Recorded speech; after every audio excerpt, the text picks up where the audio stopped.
शर्जीना के पेरेंट्स की। जी, तो मेरे साथ मौजूद है तौसीक हैदर, हमारी बहुत ही प्यारी एनी जैदी। अस्सलाम वालेकुम जी। वालेकुम अस्सलाम। और आपको शो में खुश आमदीद कहती हूँ। थोड़ा सा मैं कॉन्शियस भी इसलिए हो गई हूँ क्योंकि आपको पता है एक लंबे अरसे इन्होंने मॉर्निंग शो किया है। तो कहते हैं ना सही मॉर्निंग शो के आदाब होते हैं, वो भी इनको बहुत अच्छे तरीके से इल्म है इस चीज़ का। मुझे आप बताएं, इतना ज़बरदस्त एक अरसे से आपने एक बड़ा लंबा मॉर्निंग शो किया, राइजिंग पाकिस्तान, और एक जनरेशन ने आपको उसमें देखा है। उसके बाद देन आपने एक करियर का स्विच लिया और अब आप कैरेक्टर एक्टर के तौर पे जाने जा रहे हैं। आपको अपनी कौन सी पहचान ज़्यादा मज़े की लग रही है अब?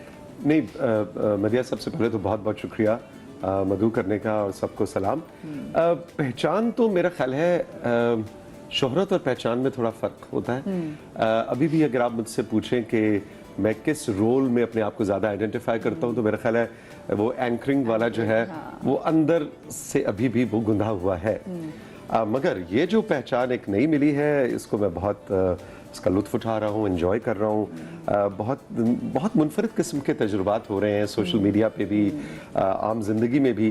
तो वो जो जैसे आपने अभी कहा शर्जीना के बाबा और शर्जीना की अम्मा, तो वो शर्जीना के बाबा वाला जो है वो पीछे से आवाज़ें पड़ती हैं। और सो वो बहुत दिलचस्प एक ज़िंदगी का दौर है, जो एक नया दौर है, नई ज़िंदगी है, और मैं तो इसको बहुत बहुत लुत्फ़ उठा रहा हूँ। अच्छा, मुझे लेकिन एक बात बताइएगा, आपने इतने ज़बरदस्त शोज़ किए हैं, इतने आपके पढ़े लिखे मॉर्निंग शोज़ होते थे, and you have work a lot, you have done a lot for the, अगर मैं मॉर्निंग शोज़ की बात करूँ लोगों के लिए, लेकिन उसमें समहाउ आपको फील हुआ कि अच्छा यार मैंने इतने अरसे एक मॉर्निंग शो किया, मुझे वो जो शोहरत पे, देन अब मैं शोहरत की बात करूँगी, वैसी शोहरत नहीं मिली जैसे मिलनी चाहिए थी, एंड देन जब आपने एक्टिंग शुरू की तो देन वाओ क्या बूम है। हाँ, बहुत लोग मुझे कहते हैं कि पहले आ जाना चाहिए था। हाँ, मैंने भी आपसे मेकअप में पूछा कि क्यों नहीं आया। एग्जैक्टली, हमारी दोस्त है नादिया खान, वो वाकई में एक्चुअली पिछले 20 साल से मेरे पीछे है, तौसीक आ जाओ एक्टिंग में, आओ एक्टिंग में। हमने इकट्ठे काम बहुत किया।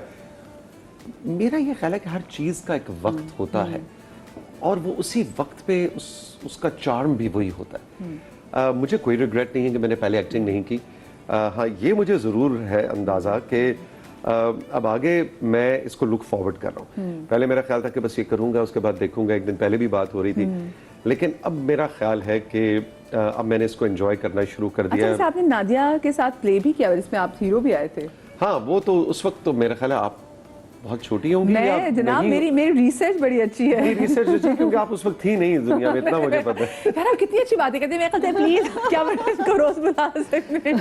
एग्जैक्टली। लेकिन यस, आई थिंक मैं तो एक जिंदगी में बहुत सी जिंदगियां गुजारने का कायल हूँ, और मेरा लोगों को मशवरा भी ये है कि आप अपनी एक मोनोटोनस एक रूटीन से हट के कुछ नया करने की कोशिश भी करें।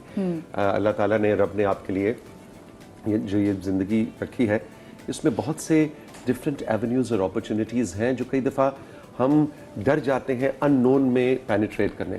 हम कहते हैं अरे ये अंधेरे में जाएंगे तो आगे दीवार आ गई, टकरा ना जाए। भाई अंधेरे में जाइए, दीवार के बजाय हो सकता है आगे रोशनी का एक और रास्ता हो आपके लिए। डर लगता है हमें रिस्क लेते हुए डर लगता है, नया काम करते हुए डर लगता है, कोई नई चीज़ करते हुए डर लगता है।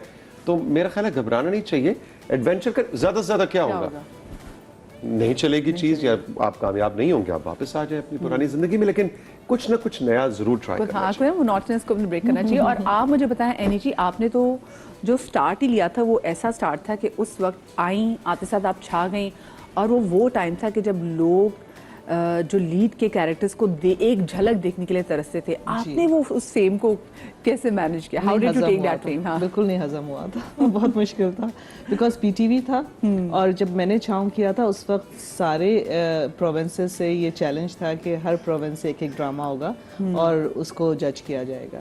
एंड बलूचिस्तान में तो कोई कॉन्सेप्ट ही नहीं था लड़कियों के बाहर निकलने का। सो वहाँ से फिर काजिम पाशा से मुलाकात हुई, और he forced me, I was not into it, और कभी कोई एक्टिंग में हमारे ख़ानदान में कोई नहीं है। सो मैंने कहा नहीं, मैं नहीं कर सकती। कहले नहीं आप करें। And initially it was only for 4 episodes, कि 4 एपिसोड्स के बाद मुझे मर जाना था। तो वो मैंने कहा चलो मैं कर लेती हूँ। मेरे हस्बैंड ने कहा कर लो अगर इतना इंसिस्ट कर रहे हैं सारा कुछ। सो आई डिड इट। तो वो एक ही एपिसोड के बाद वहाँ से उनको ऑर्डर्स आए कि नहीं ये कैरेक्टर तो आगे तक लेके जाएं। सो शाहिद काज़मी वाज राइटिंग हमारे घर ही बैठ के।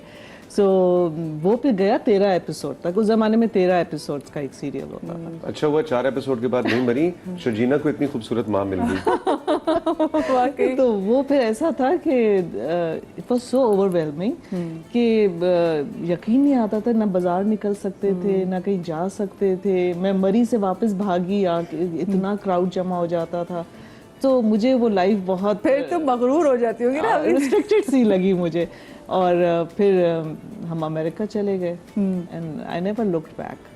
फिर बच्चे छोटे, उनकी एजुकेशन, ये लाइफ वेंट ऑन। लेकिन मुझे बताएं, ये आपने एक ऐसी चीज़ की जो कि आजकल की इंडस्ट्री में, मैं कहती हूँ आयजा को और मैं स्पेसिफिकली अगर मैं इकरा को भी देखूं तो उन्होंने ना इस बात को, ये जो हमारे एक स्टीरियोटाइप बना हुआ है कि नहीं जी अगर लड़कियों की शादी हो जाती तो उनका करियर ख़त्म हो जाता है, लेकिन इन्होंने करके दिखा दिया कि नहीं भाई, करियर शादी के बाद भी आप बड़ा ज़बरदस्त और आगे उसको मुंह में लेके जा सकते हैं। मैं हेरा मानी को देखूँ, उनकी भी सिचुएशन है, और आपने भी शादी के बाद जो है वो एक्टिंग की। हाँ मदिया, इट ऑल डिपेंड्स कि आपका पार्टनर कैसा है, आपका ससुराल कैसा है। Lot of things contribute to it. It's not only you, then you are with the family, you know, in laws and all that.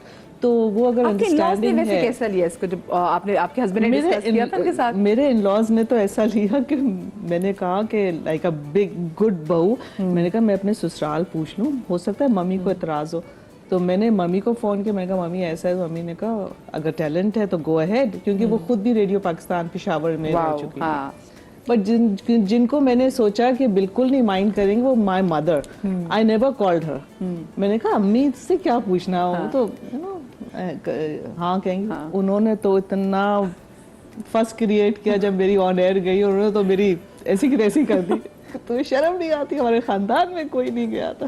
फिर उनको बड़ा स्पेसिफाई किया। मैंने कहा नहीं, it's a very good role, आप देखें तो। Then it went off well. फिर वो जरा, हाँ फिर लेकिन जब देखा कि आप इतनी मास्टर से हिट हो गई हैं, फिर देन उन्होंने एंजॉय किया उस टाइम को? हाँ, अम्मी ने एंजॉय किया, पापा का थोड़ा सा था, लेकिन ठीक हो गया सब। सब ठीक हो गया।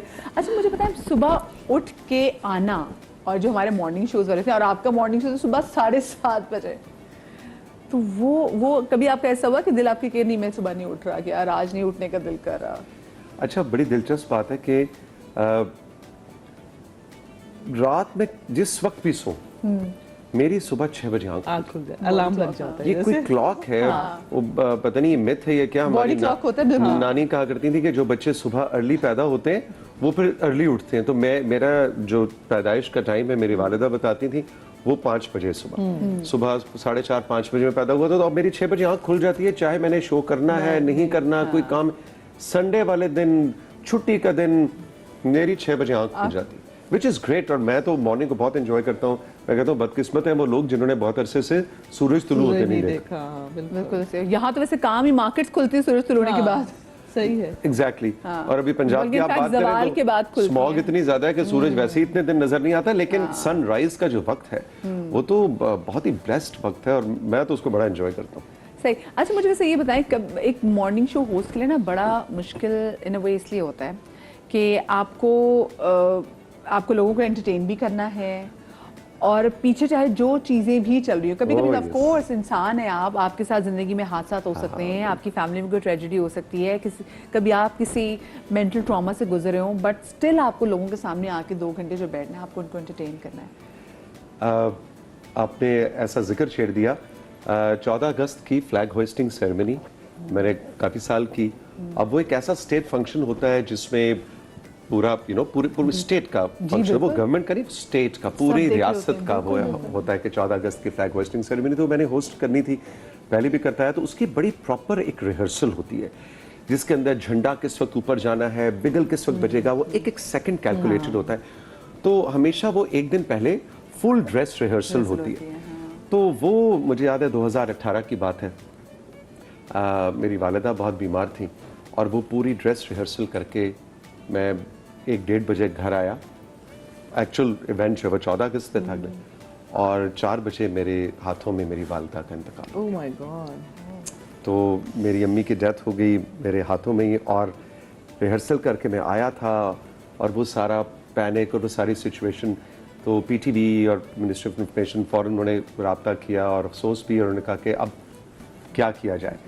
तो मुझे एकदम ख्याल आया, मैंने कहा मेरी माँ ने यही मेरी तरबियत की थी, यही तौसीक हैदर तैयार किया था कि आपके वैल्यूज़ क्या हैं ज़िंदगी की, आपकी ऑनेस्टी, आपकी इंटेग्रिटी, आपका प्रोफेशनलिज्म, आपकी पंक्चुअलिटी, ये 4-5 चीज़ों पे मेरी अम्मी बहुत। तो मैंने कहा यही वो वक्त है कि मैंने उस सारी चीज़ को साबित करना है। और मैंने, मुझे अभी भी याद है, मैंने हमारी डायरेक्टर प्रोग्राम्स और एमडी को मैंने कहा कि नहीं जी, आई विल डू इट। ये मेरा पर्सनल जो चीज़ है वो है, लेकिन कल सुबह मैं आऊँगा। क्योंकि मुझे अंदाजा था कि उस स्टेज पे किसी और होस्ट को वो इन तो कर सकते थे, लेकिन उसने वो पूरी रिहर्सल नहीं की हुई, वो सेकंड्स कैलकुलेटेड नहीं है। तो अगले दिन फिर मैंने 14 अगस्त को वो पूरी फ्लैग होस्टिंग सेरेमनी कंडक्ट की और करके then I rushed back home. मेरी वालिदा का ज़ाहिर है जनाजा और वो सारी चीज़ें, तो आई डिड दैट। तो वो जो आपकी पर्सनल चीज़ है वो कई बार आपको बिल्कुल पीछे रखनी होती है, और आप वो मदिया नकवी होते हैं, वो तौसीक हैदर होते हैं कि जिसने उस रोल को, उस रिस्पॉन्सिबिलिटी को अदा करना है। सो ये एक दिन मेरी ज़िंदगी का 2018 का ऐसा है जो मैं कभी नहीं भुला सकता। It's all about commitment and responsibility. Commitment and और ये responsibility। बड़ा मुश्किल होता है कि मुश्किल आप, काम बिकॉज रिसेंटली मैं इस लॉस से गुजरी हूँ और मैं इतनी जल्दी तो नहीं आई। मैं चैनल मेरा जिसकी मैं बुलाए उतारू कम है, चैनल में से बहुत कॉपरेट किया, उन्होंने कहा यू टेक योर टाइम। पर मैंने कहा ये हमारी थेरेपी भी तो है, ये जो मॉर्निंग शो करते हैं ये हमारी इतनी बड़ी थेरेपी होती है, लेकिन फिर भी आपको उससे निकलने बड़ा टाइम लगता है। बिल्कुल बिल्कुल। लेकिन मैंने तो ये क्या, मुझे ऐसे वो 2 घंटे यानी मुझे बिल्कुल ऐसा लगता है वो मेरी जिंदगी का हिस्सा नहीं है। वो मैंने एक बटन अपना, सुबह उठा था जब मैं तैयार हुआ, मैंने वो शेरवानी पहनी, वो मेरे बाल बन रहे हैं, वो मैं एक रोबोट की तरह बैठा हुआ था और मैं गया ऑटो पायलट पे गया, मैंने वो पूरा शो किया, उसमें वो बच्चे भी थे, मैंने पाकिस्तान से मोहब्बत और वो सारा, लेकिन मैंने उसको लिंक कर दिया माँ की मोहब्बत से कि ये धरती भी हमारी माँ है और मेरी ऑफ कोर्स मैंने वो जिक्र तो नहीं किया, लेकिन वो चीज ने मुझे स्ट्रेंथ दे दी टू परफॉर्म। तो लेकिन वो एक ऑटो के ऊपर वो एक और ही दुनिया थी और मुझे ऐसे लगा कि बस मैं ख्वाब से उठा हूँ। And not everybody can do that. हाँ मुश्किल का। अब मैं मुड़ के देखता हूँ, अगर आप मुझसे पहले एक हफ्ता पहले पूछेंगे ये होने वाला है तो मैं कहूँगा नहीं, मैं नहीं कर पाऊंगा, नहीं कर पाऊंगा। तो लेकिन वो रब जो है वो आपको जब आजमाइश देता है तो वो कहता है मैं स्ट्रेंथ भी साथ ही। अच्छा, रम्मा से कितना आप अटैच थे? बहुत ज्यादा, बहुत हमारी दोस्ती थी। हमारे शौक बागबानी का, दरख्तों का, पौधों का, फूल, जानवरों का शौक, तो वो मेरी अम्मी से दोस्ती बहुत ज़्यादा थी। खासतौर पे मेरे वालिद का 4 साल पहले इंतकाल हुआ था, तो वो आखिरी 4 साल बड़े बहन भाई मेरे इधर उधर रहते थे, वो घर में मेरे साथ ही होती थी, तो वी वर वेरी क्लोज। तो मुझे तो बिल्कुल ऐसे, आज भी मैं मुड़ के देखता हूँ मुझे ऐसे लगता है, ये तस्वीर भी आप देख रहे हैं मेरे वालिद और वालिदा की तस्वीर है, मुझे ऐसे लगता है कि मेरे ये दोनों फ्रेंड्स, कुछ आपके बेस्ट फ्रेंड्स कहीं दूर चले जाते हैं, सो आई स्टिल फील कि मेरे अम्मी अबू जो है वो आपके बेस्ट फ्रेंड्स हैं जो बस कहीं चले गए। हाँ, कहीं चले गए, बस पैरेलल वर्ल्ड में वो जी रहे हैं। Exactly. अच्छा, आपने अपने बहन भाइयों की बात भी की, तो आपकी जो अपनी बड़ी बहन है कुरतुलैन, उन्होंने भी बड़ी अपनी शनाख्त बनाई थी, उनको भी लोग ट्रांसमिशन में देख चुके हैं, सराह चुके हुए हैं, तो उनका वैसे कितना किरदार था आपकी मीडिया में एंट्री के हवाले से? डांट टपट के एतबार से तो बहुत था क्योंकि उर्दू का तलफ़्फ़ुज़, अदायगी, क्या लफ्ज़ कैसे अदा करना है, क्या बात नहीं कहनी और कहाँ क्या बात ख़त्म कर देनी है, मतलब अब तो ये है कि बस हाँ, आज़ादी इज़हार है जी, जो भी आ रहा है। लेकिन मैंने अपनी बहन से जो सीखा कि उन जैसे इस्तिज़ा से कि क्या कब कहाँ क्या नहीं कहना, मेरे ख्याल एक एंकर के लिए ये भी बहुत ज़रूरी होता है, या मीडिया पे आप जब आ रहे हैं, व्हाट नॉट टू से इज़ वेरी वेरी इंपॉर्टेंट। ये बात यू आर वेरी लकी कि घर में ही ऐसी शख्सियत थी जो आपको गाइड कर रही थी, दैट्स अ बिग ब्लेसिंग। बिल्कुल बिल्कुल। अच्छा, मुझे बताएं, आपने क्या आपका तलफ़्फ़ुज़ हमेशा से इतना साफ अच्छा था या आपने अपने तलफ़्फ़ुज़ पे काम किया था? मुझे ये बताएं, क्योंकि पीटीवी पे बड़ी सख्ती थी ना उस वक्त। नहीं, उस वक्त तो था, लेकिन बस वो अमेरिका जब शिफ्ट हुई ना तो तलफ़्फ़ुज़ ज़रा ख़राब हो गया था। तो आई रिमेंबर जब मैं वापस आई हूँ तो मुझे सकीना सोमो ने बुलाया उसकी मिकाल की माँ के लिए, सुबह का सितारे की। खुद को इंसान को पता नहीं होता कि आपका तलफ़्फ़ुज़ ख़राब हो गया या समथिंग, तो मैंने उनसे बात की, स्क्रिप्ट पढ़ी थोड़ी सी, उन्होंने कहा जाओ बेटा तुम तो जाओ।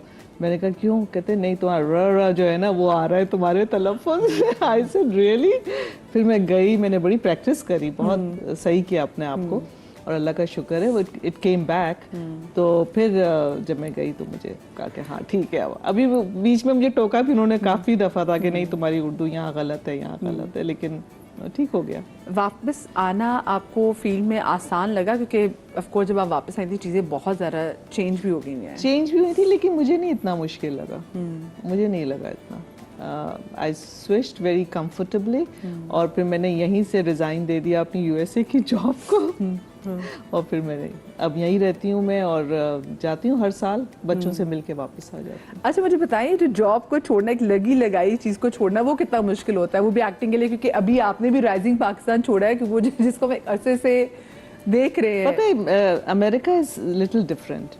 अमेरिका में स्ट्रेस बहुत है, और मैं डेंटल फील्ड में थी, तो मैं कॉलेज में भी पढ़ा रही थी। मैंने 10 साल डेंटल फील्ड में काम किया। I was dental assistant eight there, और उसमें फ्रंट ऑफिस, बैक ऑफिस, सब ड्यूटीज, और डॉक्टर को असिस्ट करना, एवरीथिंग।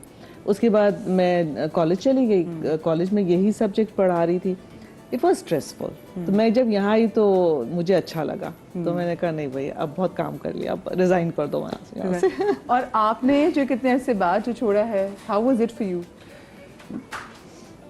अच्छा, इंटरेस्टिंग। अब सुबह मैं उठ जाता हूँ और वो तैयार हो के आपने नहीं जाना और गुड मॉर्निंग, अस्सलाम वालेकुम नहीं कहना, तो मुझे अच्छा लग रहा है। It's a different experience. लेकिन वो आप वाली बात कि वो आदत को बन जाती है और आदत को छोड़ना।